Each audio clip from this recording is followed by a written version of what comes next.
Sounds boring? No. Watch and you will see why this is interesting. Goldeck. Counter-Strike. Goldeck always hits. Here we go. Left 4 Dead. Counter-Strike. Sorry? Counter-Strike. Left 4 Dead. Counter-Strike. Left 4 Dead. This one time, my buddy.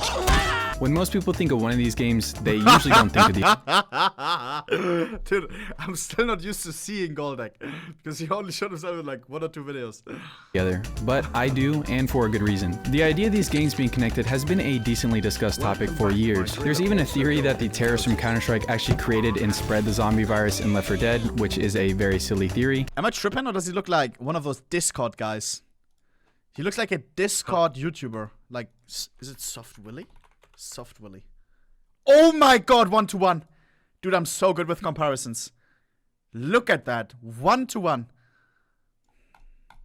But it actually kind of did start to make sense the more I looked into it. Not for reasons anybody had been pointing out prior, but these games are definitely connected in more ways than one. Whether it is the conspiracy theories, the lore and references in each game, or the rocky development of Left 4 Dead and how it relates to Counter-Strike, I'll make sure to cover it all here and explain just why I think these games are connected.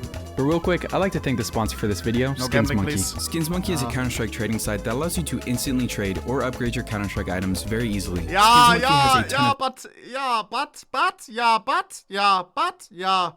Options to pick from, and you can even filter by budget or many other filter options as well. You can also claim a free $5 just by trading up to $100 worth of skins, or less if you're happier with a lower bonus. I feel disrespectful skipping it. I feel disrespectful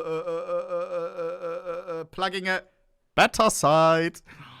But I don't know what the solution is, bro. I see other streamers, they always just like, skip. Do I just have to like stand by it? I don't know. It feels weird. Oh man, this is just like Counter-Strike. The very first prototype of Left 4 Dead was actually accidentally released in just November of last year for Counter-Strike Condition Zero. The prototype of Left 4 Dead being called Terror Strike. This mode resembled more of Infection from Modern Warfare mixed with Counter-Strike than the Left 4 Dead we have today. The survivor team, or T-side, is tasked with planting a bomb at a bomb site, just like a normal game of Counter-Strike. But the real difference here is that the zombie team, or the CT side, has to kill all these survivors with just their knife, which is the only weapon they can use. What the hell? Am I tripping? Dude, I thought for my whole life that Left 4 Dead was some game like story mode game with a deep story. What the hell? It is? Oh. This prototype was a bit buggy for me. I never played it, no. But it seemed that all the zombies would respawn at the 4-minute mark or the minute 30 mark. So no matter how many zombies you killed, they would eventually just respawn. The only way the survivors could actually win the game was after they planted the bomb. And once they did, all the zombies would respawn, and only then could they kill all the zombies and win the game. This bomb didn't explode either when it was planted, or at least it didn't for me, and I waited like 3 minutes. The cool thing here though is once you plant this bomb, it plays a very familiar sound once it respawns all the zombies.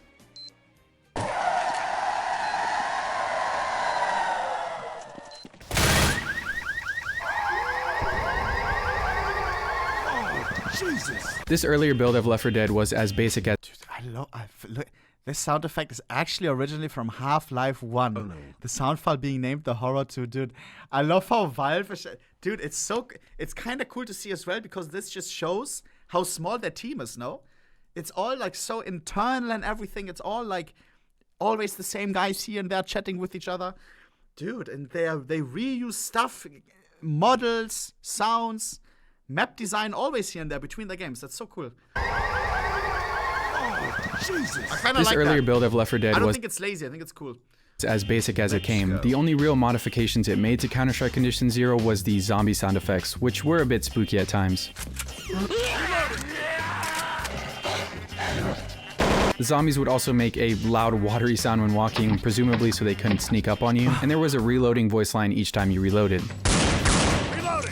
But as fun as it was for a little bit, I am glad that they ended up changing the direction of the gameplay. The cool thing here is that the same company that worked on Counter-Strike Condition Zero, Turtle Rock Studios, is the exact same company that made Left 4 Dead 1. So I think it's safe to assume that this build that we're looking at right here went on to influence the coming iterations of Left 4 Dead. Now, let's keep that in mind as we jump ahead a couple months to the release of Counter-Strike Source.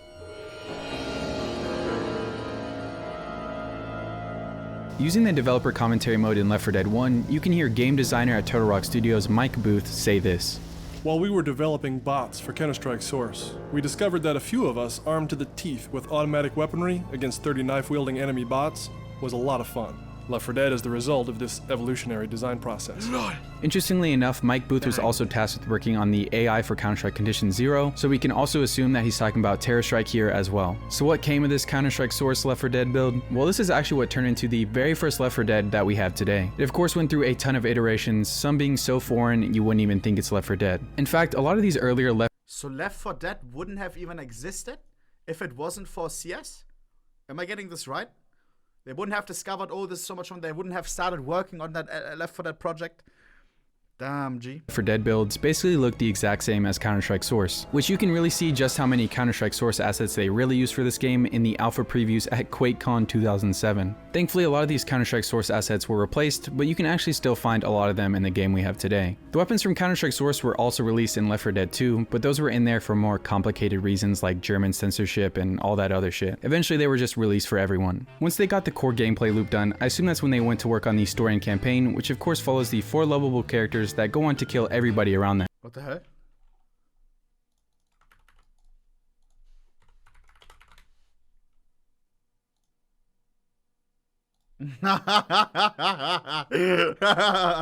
Bro, I just saw Olivia permaban someone and I was like, wait, hold up. We just talked about Olivia like a couple of minutes ago. What the hell? Was this a vendetta ban or something? Like, what's going on? Did she ban something because someone said something against her crazy or bro, that's nah. Come on, man. Come on, man. Lewis, one of the main characters, will even remark, Oh man, this is just like Counter-Strike. We had no need to permaban, bro. picking up a weapon sometimes, which of course coincides Give him like a 1 hour. with the larger 1 day. Let him sit. conspiracy theory that I will talk about later. Also, I'd like to say that this Richter Overtime video right here goes on to talk about this Left 4 Dead build a lot more in detail and was a huge inspiration for this video, so I'd really recommend checking it out. Anyways, once Left 4 Dead was done and got its praise, Valve quickly got on to working on Left 4 Dead 2 after seeing how successful the first game was. In fact, Left 4 Dead 2 came out exactly 1 year after the first game came out, which is a far cry from the development hell that Left 4 Dead 1 was in for so many years. This was of course because Valve took over for Turtle Rock Studios and put all their effort into this game. Left 4 Dead 2 better or Left 4 Dead 1? Is it one of those times where the first one is unbeatable?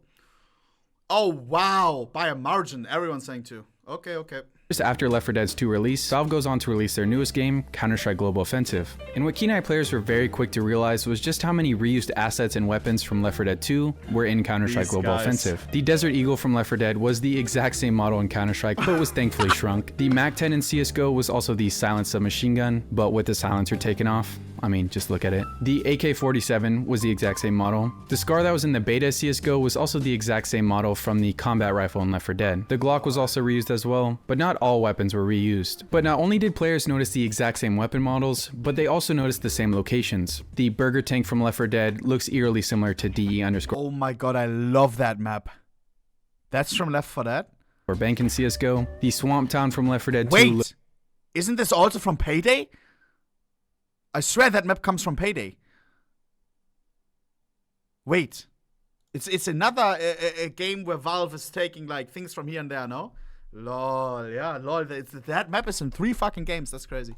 Looks eerily similar to St. Mark in CSGO. Same with Sugarcane from CSGO and Hard Rain from Left 4 Dead. Lake from CSGO and this Lake House from Left 4 Dead also look very similar. And with all these similarities, people started to wonder if this was here for a reason other than just recycled assets, sparking the now somewhat popular theory that Left 4 Dead and Counter-Strike are connected, which I'll of course get into in a bit. My reasoning for all these recycled assets is exactly that. They are recycled assets. See, the development for CSGO was not the smoothest. If you didn't know, it started off as basically a paid project from Hidden Path Entertainment to port over Counter-Strike Source to consoles. I won't get too into detail, but the game sucked. It lacked any real differences from other Counter-Strike titles other than just being a shittier version of it. And on top of that, all the unique ideas that they were gonna add ended up getting scrapped anyways. But Valve thankfully pitched in and pushed the game in the right direction. This is all speculation, but since the development was so rocky, I assume that Hidden Path might have borrowed assets from Left 4 Dead or used the same locations as inspiration. Dude, I just realized. What the fuck is that jacket, bro? Why the fuck is there like a whole... Why is there... What is that? Is that the skyscraper fucking winter jacket? That has to be custom, no? What is that? It's Gmod? GM Construct jacket? No way. I never played Gmod either. Bro, I'm so uneducated when it comes to games. I swear I played only CS my whole life. A little bit of League of Legends here, a little bit of Call of Duty during my kids' days. Battlefield 3 a lot actually. Looking up videos and stuff, glitching out of maps, then fucking spraying people with the fucking LMG. You already know. Other than that, some Fortnite, some Hearthstone had a phase, Dark and Darker, that's it. Clash Royale, Clash of Clans, that's it. Damn. I'd have borrowed assets from Left 4 Dead, or use the same locations as inspiration. Interestingly enough, the only shared locations that made it from Left 4 Dead into CSGO are in the Demolition game mode. In fact, 5 of the 7 maps in this game mode were the Left 4 Dead 2 inspired locations. So I can only assume that Valve or Hidden Path Entertainment must have rushed this not so popular game mode by just using these maps as inspiration. This is of course the most reasonable explanation and the explanation most normal people will accept, but for the not so reasonable, this sparked a conspiracy theory. Ooh, here we go. Did I ever beat Minecraft? Of course. Valve has been known for sharing universes in their games, the most iconic of which being Portal and Half-Life. These connections are made through dialogue or other hints throughout the game. Black Mesa can eat my bankrupt... Sir, the testing? Right. Or how about the ship named the Borealis that Aperture Science created that was revealed to be an entire plot point for a scrap version of Half-Life 3? The point I'm trying to make here is that people have a reason to speculate that Counter-Strike and Left 4 Dead are connected, especially considering how closely related they are during their development. I didn't even talk about this earlier, but even Left 4 Dead 3 has references in Counter-Strike. Not a ton, but some references were leaked in the release of Counter-Strike 2. A very common theory is that the terrorists from Counter-Strike actually ended up blowing something up to spread the green flu that now infects the Left 4 Dead universe. Or maybe the reason that the CSGO locations are more pristine than the Left 4 Dead 2 locations is because it takes place in a world after it's recovered from the zombie infection in Left 4 Dead. All these theories coinciding with the shared weapons, assets, and locations. Yeah, I hope your reaction was the same as mine when reading these theories. It is an interesting thought exercise, but it can't be correct, right? Well, let's dig past the surface level stuff and really look into things. Left 4 Dead takes place in the year 2009, presumably the same year that the green flu was spread. Well, what year does Counter-Strike take place in? It's not exactly said, but using your brain a little, we can figure some stuff out. Looking at most of the weapons in each game, it is a bit hard to tell, some of them even being modern enough to be placed in today's world, but cars and technology are probably the biggest way to tell that Whoa, I'm German. It just says the hours. Isn't there a calendar somewhere on the map? Counter-Strike is On Nuke, I think? more modern than 2009, especially on maps in Counter-Strike 2. But the main thing that proved to me that Counter-Strike most definitely takes place after 2009 is the tablet and the drones from Danger Zone and Counter-Strike Global Offensive. Other than that, it is a bit ambiguous. Some maps seem to be stuck in the past, like maps like Office, but I think it is safe to assume that Counter-Strike's Danger Zone and Counter-Strike 2 definitely... Oh my god, the fucking vibes that I'm getting right now. Just from looking at this 5-second Danger Zone clip. Dude. Why was this game mode not popular? They're gonna bring it back because you all didn't play it, I hope you know that. It was a gem, a hidden gem. Oh man. Take place after 2009. As far as the shared locations in the game, a lot of them don't even make sense. I still think they can make a successful Danger Zone. Listen to me, Valve. Proximity chat. Maybe more people on the map. Because now with Source 2 it's probably possible, right? To have more players, bigger maps and stuff. But then again, if there's just a single cheater on a map, then it's GG. It may just become this cheater fest thing, you know? But imagine a fucking 99 player like Warzone, bruh. Oh my days. FPS aware? Nah. Or even like 50 players. Poh. Some big maps, proximity chat. Proximity chat is meant to be, bro, for Danger Zone. Why?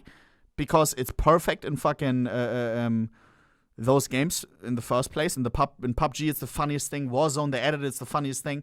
And everybody already has a push to talk button bound because you always use it in CS. They don't. It's not a new feature that they have to implement. Get people to use it. Make it a thing. No, it already is a thing. They just have to add it. Proximity chat would go hard, bro. The walls on Sugarcane are completely different than the walls in Left 4 Dead, and it takes place near a beach, which Left 4 Dead's definitely does not. St. Mark is obviously a completely different area than this swampy area right here, and the bank in CSGO is a bank when the one in Left 4 Dead is a burger tank. The only map that is basically the same is the lake house and lake. Trust me, if Valve wanted to connect these worlds, they would have made it a lot more obvious. Counter-Strike is also referenced in Left 4 Dead, like I mentioned earlier, having one of the main characters, Lewis, say, "Oh man, this is just like Counter-Strike."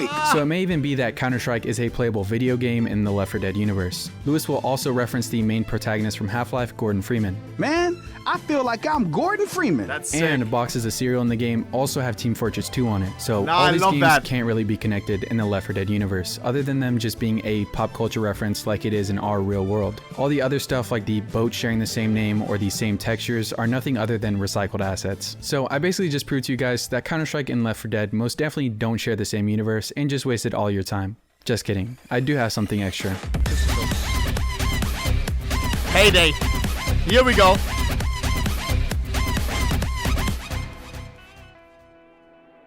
The Payday series, created by Overkill Studios, is for some reason completely connected to Left 4 Dead. This is Overkill software we're talking about here, connected to Valve. I love Payday as much as the next guy, but that's crazy even for me. Now, as for the universes being connected, I'll get to that in a bit, but let's just focus on the surface level stuff for now. Payday the Heist has the Hunter, Boomer, Smoker, and I think this is supposed to be the tank, as masks you can get. These masks are obtained through the No Mercy Heist, which just so happens to be a 1-to-1 copy of Mercy Hospital from Left 4 Dead. At first, this mission wasn't considered to be canon, which you can see here by a lot of people trying to disprove this entire theory with it, but it actually was recanonized in Payday 2. So it is now an official real location in the Payday universe, thus placing the Mercy Hospital from Left 4 Dead into the Payday universe. During this heist, the crew is tasked with retrieving a rare virus called the Green Flu, which just so happens to be the exact same virus as the one from Left 4 Dead. You can even run into Bill from Left 4 Dead in the elevator when first starting the mission. Now, what does all this have to do with Counter-Strike? Well, in 2013, in Payday 2, they released a map called Go Bank. This map being identical as the map from CSGO called D_Bank, hence the name Go in Go Bank, obviously being an homage to CSGO. And on that same map in CSGO, D_Bank, you can actually find Hoxton's mask, Dallas's mask, and even Wolf's mask hidden around the map. Or they paid that studio and they bought the license for the map of them. 100. At least you could have, until these masks were for some reason removed as of May 2017. So now the only tie from Payday to CSGO is Go Bank from Payday 2. Unless you also want to count the Daryl agents in the Counter-Strike we have today as references to Payday, which I would kind of like to believe that. It's them versus the top crims in the business, and I'd say they're packing their darks about now. So, did I waste your time again? Probably. But if you want to continue to speculate, since Left 4 Dead and Payday are for some reason maybe connected, and Payday and CSGO are for some reason maybe connected, then maybe Left 4 Dead, Payday, and Counter-Strike all share the same universe. But the most likely thing here is that maybe they were trying to connect Payday and Counter-Strike, but the idea was retconned, which is why the mask got removed from the CSGO map. As for the Left 4 Dead and Payday connections, I don't think it's anything other than just a giant Easter egg and a fun way to advertise the games together. This No Mercy mission is nothing but a giant Easter egg for Left 4 Dead, and it's pretty obvious that it was meant to be nothing more than that. I mean, if this does take place in the Left 4 Dead universe, where are all the zombies in Payday? I guess that's an entirely different video. Got a feeling this job is gonna come back from the dead to haunt us. But if you want my conclusion, I'd say Counter-Strike and Left 4 Dead are I'm gonna say it, bruh. I'm gonna fucking say it. CS lore sucks. No? Dude, these other games, they have the craziest lore. People that can tell stories about the characters and stuff. I don't know anything. CS lore, what? What are you talking about? There is a lore, but they never, like, it's not a thing. Yeah, Jesus made a whole video on it. It's about the fucking fractions and stuff. There actually is lore, but there's no way to, like, research it. You didn't get it fed to you. I love me some lore. Fortnite lore? Wait, Fortnite? I don't know if they have a lore. Calm down. Actually, they do.